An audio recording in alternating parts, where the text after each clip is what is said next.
लेकिन कितना बड़ा नुकसान, कितनी बड़ी क्षति ये देश की है, समझते हैं हमारे साथ मेजर जनरल जी द्विवेदी जी लगातार बने हुए हैं। सर, कितनी बड़ी क्षति और सीडीएस जनरल बिपिन रावत के सपने क्या थे, कैसी हो भारतीय सेना, वो क्या कर रहे थे, क्या करना चाह रहे थे, उनका विजन क्या नजर आ रहा था? राजीव, ये बहुत गहरी क्षति है, इसका कभी अभाव हम पूरा नहीं कर पाएंगे, क्योंकि जनरल रावत का जो एक बहुत ही लंबा कैरियर था और बहुत ही उनका कैरियर एक शानदार कैरियर था और वो बहुत आउटस्टैंडिंग थे और हर एक अपॉइंटमेंट पर उन्होंने कीर्तिमान प्राप्त किए। और मैं ये बताना चाहता हूँ कि ये चीफ ऑफ डिफेंस स्टाफ की अपॉइंटमेंट है, ये बहुत अहम है, क्योंकि इसमें इतने मिलिट्री के बदलाव आएंगे, रणनीति के बदलाव, कैसे हम आगे अगला युद्ध लड़ेंगे, क्या हमारा इक्विपमेंट होगा, कैसे हमारी ट्रेनिंग होगी।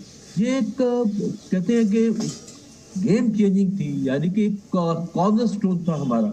और हम मॉडर्नाइजेशन की तो बात करते हैं, पर ये ट्रांसफॉर्मेशन थी, यानी कि एक पूरा बदलाव हमारे फौजी ढांचे में, हमारे इक्विपमेंट में, ट्रेनिंग में। तो जनरल रावत जो उनको जिम्मेदारी दी थी, क्योंकि एक बहुत विश्वसनीय वो ऑफिसर थे और प्रधानमंत्री की बहुत ही करीब थे, बहुत भरोसा था, और तभी उनको ये अपॉइंटमेंट दी गई। और ये पहले सर आपसे समझना चाहूंगा, इंटीग्रेटेड थिएटर कमांड बनाना चाह रहे थे, वो उनकी योजना थी। चूंकि आम आदमी बहुत ज्यादा इन टेक्निकल चीजों को नहीं समझता है, तो ये इंटीग्रेटेड थिएटर कमांड क्या होता है, क्या काम करता है, क्यों जनरल रावत चाहते थे कि ये इंटीग्रेटेड थिएटर कमांड बने?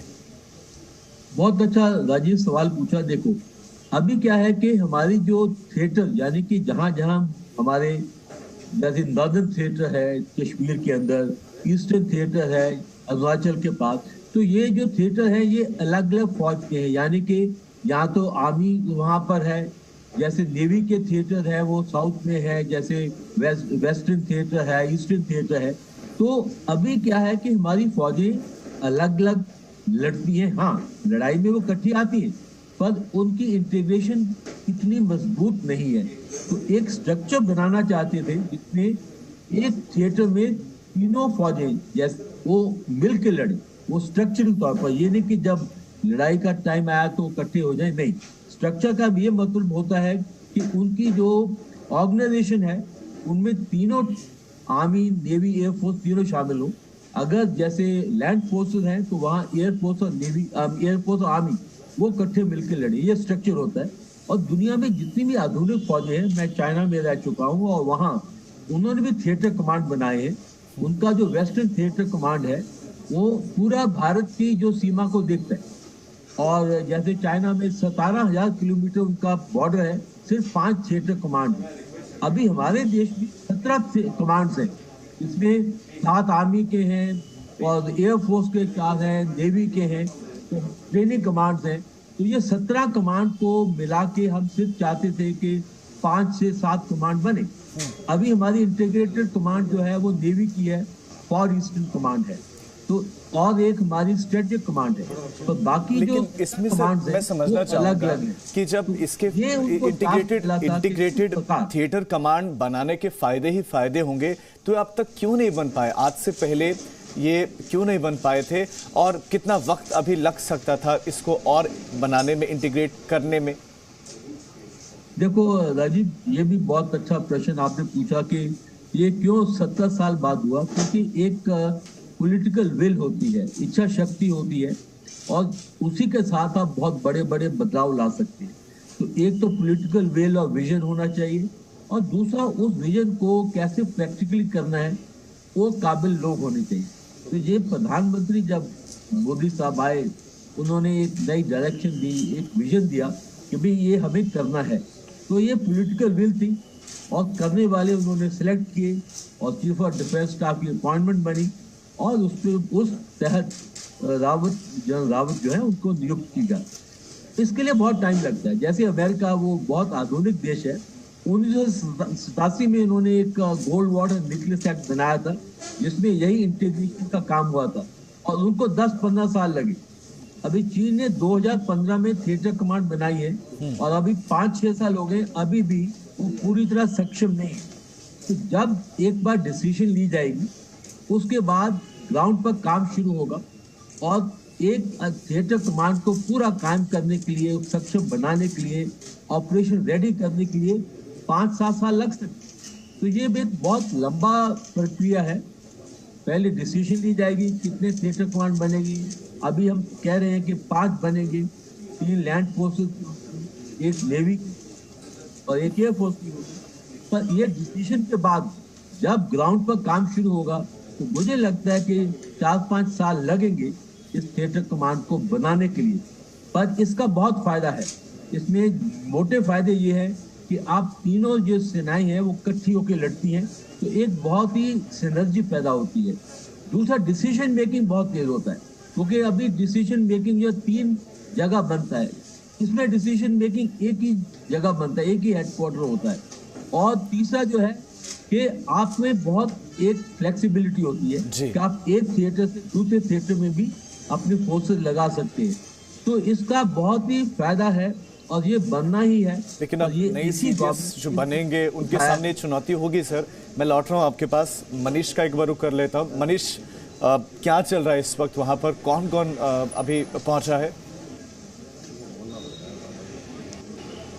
देखिए, इस वक्त कई देशों के जो राजदूत हैं, एम्बेसडर्स हैं, वो आ रहे हैं। हमने अभी देखा कि बांग्लादेश के एम्बेसडर थोड़ी देर पहले यहाँ पर पहुँचे हुए हैं और उसके साथ यहाँ पर भारत माता की जय, जनरल बिपिन रावत अमर रहे के नारे भी लग रहे हैं। और जैसा कि हम आपको लगातार दिखा रहे हैं कि लोग अपने हाथों में पुष्प लेकर के आ रहे हैं और साउथ इंडिया के कई जो सांसद हैं, एमपीज़ हैं, वो भी यहाँ पर आ रहे हैं और लगातार एक एक करके लोग घर के अंदर इस वक्त दाखिल हो रहे हैं। तो आप देख सकते हैं कि इस वक्त जो कई जो ऑफिसर्स हैं आर्मी से, नेवी से, एयरफोर्स के, वो भी एक एक करके घर के अंदर जा रहे हैं और इस अंतिम जो दर्शन है उसमें शामिल हो रहे हैं। और वहीं पर इसके साथ दूसरे साइड में अगर आप देखें तो जो आम लोग हैं वो भी एक एक करके घर के अंदर दाखिल हो रहे हैं और इस बात की कोशिश की जा रही है कि सभी को घर के अंदर जाने का मौका मिले। तो लगातार सैन्य ऑफिसर्स की बात की जाए, आम लोगों की बात की जाए, वो इस वक्त घर के अंदर लोग जा रहे हैं और करीब 5-7 मिनट के बाद लोग घर के बाहर निकल रहे हैं। देखिए, ये अगर आप देखें तो सैफरन कलर के अगर आपको देखेंगे तो यहाँ पर भी आम लोग हैं जो हो सकते हैं कई उत्तराखंड से या कई पार्टियों से जुड़े भी लोग हैं जो यहाँ पर इस वक्त अंतिम दर्शन करके निकल रहे हैं। वहीं पर कुछ लेडीज़ भी हैं, कुछ फैमिलीज़ भी हैं जो जनरल बिपिन रावत या उनकी पत्नी मधुकर रावत। मनीष, इससे जुड़ा सवाल है, ऐसा लगता है कि जो वक्त पहले निर्धारित था 11 बजे से वो पहले कर दिया, क्योंकि हम भीतर जो तस्वीरें देख रहे हैं, भीतर आम लोग श्रद्धांजलि दे रहे हैं, यानी कि 11 बजे का जो समय था वो अब हटाकर अभी जो भी पहुंच रहा है उनको श्रद्धांजलि देने दी जा रही है। जी हाँ, बिल्कुल। देखिए, सबको 11 बजे का वक्त बताया गया था, लेकिन चूंकि सभी को मालूम है यहाँ पर भी कि काफ़ी ज़्यादा लोग आएंगे और लोग निराश ना हो, सबको मौका मिले, जितना मैक्सिमम हो सके इस बात का ध्यान रखा जा रहा है। तो इसी वजह से जहाँ वीआईपी और आम लोग एक साथ घर के अंदर जा रहे हैं, लेकिन जो वीआईपीज़ हैं उनकी फ्रिस्किंग नहीं होती है और जो कॉमन लोग हैं, जो आम लोग हैं, सिक्योरिटी का ख्याल रखते हुए उनकी यहाँ पर ज़रूर उनसे पूछताछ की जाती है या फिर जो यहाँ मेटल डिटेक्टर लगे हुए हैं उनसे उनको गुजरना होता है उसके ज़रिए। लेकिन किसी को रोका नहीं जा रहा है क्योंकि कई लोग हैं जो अभी रास्ते में हैं, काफ़ी दूर दूर से लोग आ रहे हैं। चूँकि समय काफ़ी कम है, लोग कंफ्यूज थे, लोगों को ये लगा कि कल ही हो सकता है अंत्येष्टि का कार्यक्रम हो जाए, लेकिन जब ये पता चला कल कि आज ये अंतिम दर्शन का कार्यक्रम रखा गया है तो समय काफ़ी कम था, लोग आ रहे हैं दूर दूर से। देखिए, यहाँ पर भी देखिए तो यहाँ पर कई ऐसे लोग हैं, कुछ सांसद हो सकते हैं, कॉमन लोग हो सकते हैं जो यहाँ पर आए हैं और दर्शन करके बाहर निकले हैं। ये लोग साउथ इंडिया से लोग हैं और ये दिखाता है कि देश का किसी भी स्टेट हो, कोई भी इलाका हो, चाहे नॉर्थ ईस्ट हो, चाहे साउथ का इलाका हो या राजस्थान का इलाका हो, कश्मीर का हो, हर तरफ लोग कैंडल लाइट की बात की जाए या फिर श्रद्धांजलि की बात की जाए, वो अपने अपने तरीके से लोग देने आ रहे हैं। तो यहाँ पर आप देखें तो कोई एक और गाड़ी यहाँ पर रुकी है जिसमें कुछ फैमिलीज़ है, इस वक्त वो अंतिम दर्शन के लिए जनरल बिपिन रावत के घर पे जा रहे हैं। वहीं पर जो आर्मी है वो अपनी तैयारियों में लगी है, क्योंकि पूरी जो ट्रक है उसको सजाया जाएगा फूलों से और सिक्योरिटी के भी इंतजाम होंगे, पूरा जो काफिला निकलेगा इसकी भी तैयारियां साथ में हो रही है। तो एक और कोई वीआईपी मूवमेंट यहाँ पर हमें दिख रहा है हमारे राइट हैंड पे, जो एक पायलट गाड़ी है जिसमें कोई वीआईपी इस वक्त आ रहे हैं और ये उत्तराखंड के गाड़ी है, हो सकता है उत्तराखंड के सीएम हो जो इस वक्त घर के अंदर जा रहे हैं। तो आप देखें तो जैसा हम पहले भी आपको कह रहे थे कि कई स्टेट्स के जो मुख्यमंत्री हैं वो एक एक करके यहाँ पर आ रहे हैं और ये देखना होगा कि ये उत्तराखंड के, देखिए उत्तराखंड के सीएम इस वक्त आपको कैमरे के सामने दिख रहे होंगे जो जा रहे हैं जनरल बिपिन रावत के घर पे। और कल उन्होंने बयान भी दिया था मीडिया में भी कि किस तरीके से बड़े भाई उनके अब इस दुनिया में नहीं है, बड़े भाई के दर्जा मिला था जनरल बिपिन रावत को। क्योंकि उत्तराखंड के मुख्यमंत्री हैं, कैबिनेट मिनिस्टर हरक सिंह रावत दिख रहे हैं, बीजेपी प्रदेशाध्यक्ष मदन कौशिक भी हैं। दूसरी तस्वीर पंच तत्व में विलीन हो गए हैं ब्रिगेडियर लिदर, वहीं की आप तस्वीरें देख रहे हैं ब्रिगेडियर लिदर की। और एक तस्वीर आप ये देखिए, आंखों में आंसू हैं इस वक्त जनरल रावत के घर पर जो लोग पहुंच रहे हैं, आंखों में आंसू लिए पहुंच रहे हैं, श्रद्धांजलि उनको दी जा रही है। उत्तराखंड से भी लोग पहुंचे हुए हैं, उत्तराखंड के मुख्यमंत्री भी इस वक्त पहुंच गए हैं सीडीएस जनरल बिपिन रावत के आवास पर और देखिए श्रद्धांजलि दी जा रही है और खूब खूब के रो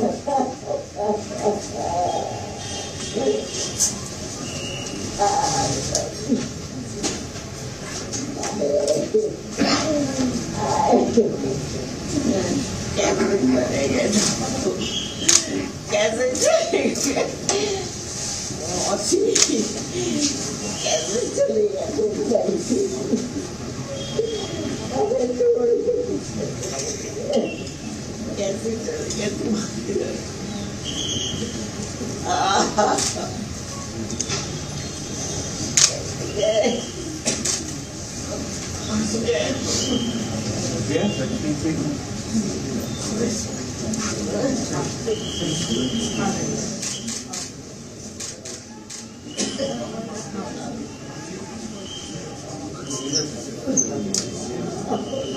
उनके परिवार के सदस्य आंखों से बहते आंसू रोक नहीं पाए।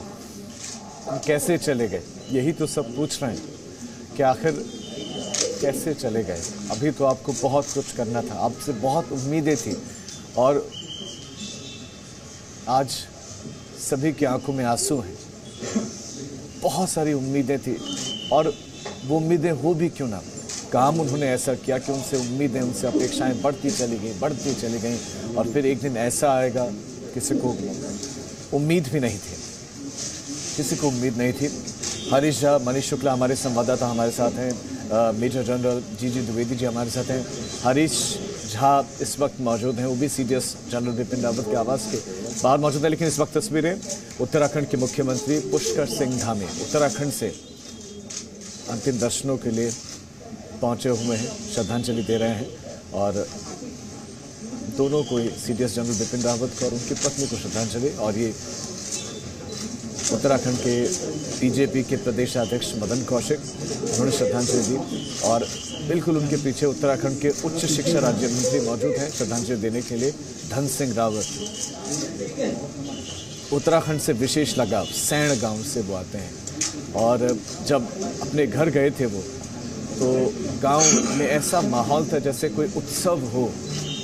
उत्तराखंड के जो पारंपरिक वाद्य यंत्रों से उनका स्वागत किया गया, उनके परिवार का स्वागत किया गया। वो अपनी पत्नी के साथ गए थे और अभी श्रद्धांजलि दे रहे हैं उत्तराखंड के उच्च शिक्षा राज्य मंत्री धन सिंह रावत हैं, तस्वीरों में दिख रहे हैं। जब उत्तराखंड गए थे ऐसा स्वागत उनका हुआ था कि वो खुद गदगद हो गए थे और कहा था कि गांव के लिए काम करना चाहते हैं। पलायन एक बहुत बड़ी समस्या है उत्तराखंड की, उस पलायन को देखकर उनको तकलीफ होती थी। उत्तराखंड के लोगों से जब वो दिल्ली में या किसी दूसरे शहर में मिलते थे तो पूछते थे कि पलायन करने की वजह क्या रही, क्यों आप बाहर आए, बाहर आकर कैसा लगता, क्या मन करता है वापस जाने का, वहाँ रुकने का, वहीं पर रहने का। ये सारे सवाल होते थे उनके जब भी किसी से मिलते थे जो उत्तराखंड से होता था। आप इस वक्त तस्वीरें देख रहे हैं, श्रद्धांजलि दी जा रही है उत्तराखंड का सैण गांव। उनका पैतृक गांव। जब वहाँ पर गए तो उनके चाचा वहाँ रहते हैं और उन्होंने इच्छा जाहिर की थी कि वहीं पर घर बनाएंगे। देहरादून में भूमि पूजन कुछ वक्त पहले उन्होंने किया था और इरादा था कि जब रिटायर हो जाएंगे तो वहीं रहेंगे भी, क्योंकि पढ़ाई उनकी हुई शिमला में, देहरादून में, अलग अलग जगहों पर। लेकिन आज हमारे बीच नहीं रहे। हमारे संवाददाता हरीश झा, मनीष शुक्ला हमारे साथ हैं। हरीश, बाहर किस तरह की मूवमेंट इस वक्त है, कितनी बड़ी संख्या में लोग वहां पहुंच रहे हैं?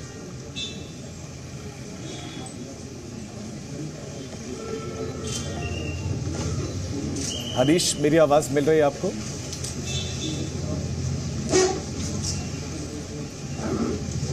मनीष शुक्ला भी हमारे साथ बने हुए हैं। मनीष, और किस तरह की वीवीआईपी मूवमेंट? उत्तराखंड के सीएम पहुंच गए हैं, दिल्ली के सीएम अरविंद केजरीवाल, राहुल गांधी और बाकी जो लोगों को पहुंचना है वो कब तक पहुंच सकते हैं?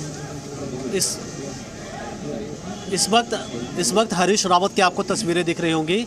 हरीश रावत इस वक्त घर के अंदर जा रहे हैं और लगातार यहाँ पर कई देशों के जो हम एम्बेसडर की बात कर रहे हैं वो कई जो एम्बेसडर्स हैं और डिफेंस अटैचे कई देशों के वो भी जा रहे हैं, क्योंकि सीडीएस जनरल बिपिन रावत का काफ़ी कई देशों में एक अच्छा खासा एक उनका इन्फ्लुएंस था, काफ़ी मान सम्मान था। चाहे हम यूएस की बात करें या हमारे जो नेबर कंट्रीज़ की बात करें, जो यहाँ साउथ एशिया की अगर बात की जाए तो जो पॉलिसी मैटर्स थे या सिक्योरिटी का इशू था उसमें उसके जो से था जनरल बिपिन रावत का बहुत बड़ा था। और इसी वजह से हम एक तरफ जहाँ पॉलिटिशियंस को देख रहे हैं कि वो आ रहे हैं, कई देशों के एम्बेसडर्स आ रहे हैं, आर्मी और सैन्य फोर्सेस के ऑफिसर्स आ रहे हैं, वहीं पर एक एक करके कैबिनेट मिनिस्टर्स को भी हमने देखा कैसे अमित शाह यहाँ पर थोड़ी देर पहले आए थे। और ये देखिए इस वक्त यूएस के एम्बेसडर और आपको यूएस के एम्बेसडर की गाड़ी दिखेगी जो घर के अंदर जाने वाले हैं।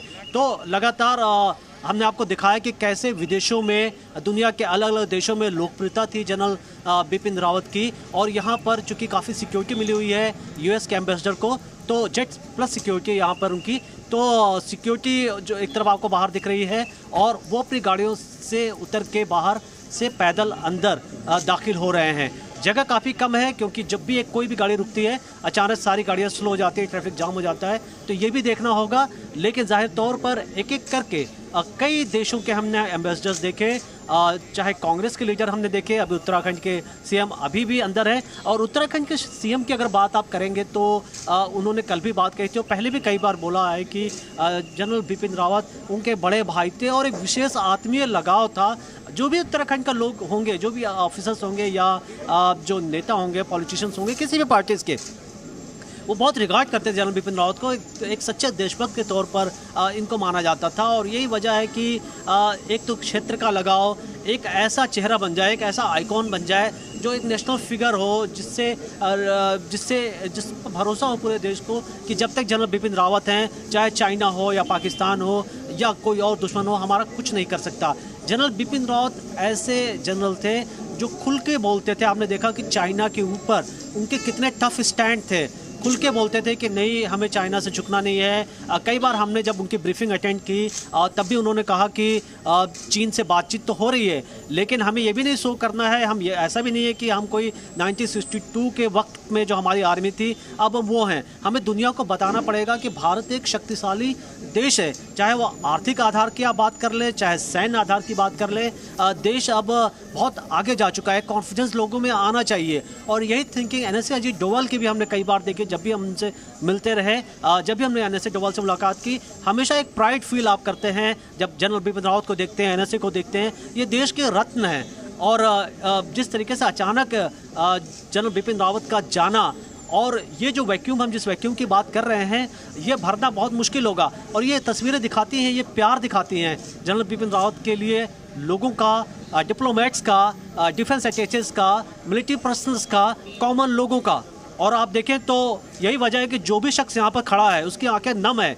इसमें कई ऐसे लोग हैं जो स्पेशल फोर्स के हैं, वो जानते हैं कि जब आर्मी चीफ थे जनरल बिपिन रावत तो कितने सीक्रेट ऑपरेशंस हुए थे और जनरल बिपिन रावत उनके साथ उन्होंने गाइड किया था। उनके चेहरे कैमरे पर नहीं आएंगे लेकिन वो ऐसे यहाँ पर स्पेशल फोर्स के भी लोग हैं जिनके लिए बहुत बड़ा एक तरीके से उनका एक लीडर, एक सैन्य अधिकारी, एक जनरल अब इस दुनिया में नहीं है।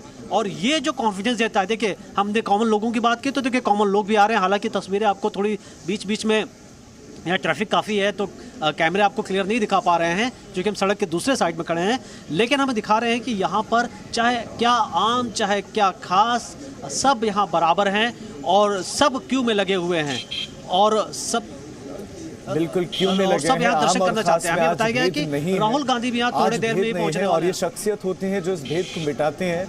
उत्तराखंड के पूर्व मुख्यमंत्री बिल्कुल तस्वीरों में आपको देखेंगे, आप देखेंगे श्रद्धांजलि के बिल्कुल तैयार। उत्तराखंड के पूर्व सीएम हरीश रावत इस वक्त श्रद्धांजलि दे रहे हैं। उत्तराखंड के पूर्व सीएम हरीश रावत पहुंच गए हैं दिल्ली, वो भी श्रद्धांजलि देने का। अब से कुछ देर पहले उत्तराखंड के मुख्यमंत्री ने श्रद्धांजलि दी, अब पूर्व सीएम ने भी श्रद्धांजलि दी है सीडीएस जनरल बिपिन रावत को और पत्नी को भी श्रद्धांजलि दे रहे हैं। हमारे रिपोर्टर्स वहां पर मौजूद हैं, मनीष शुक्ला हमारे साथ हैं, हरीश झा हमारे साथ लगातार मौजूद हैं, एक एक अपडेट आपको देंगे। Presenting B News app available on Google Play and App Store. Download it now.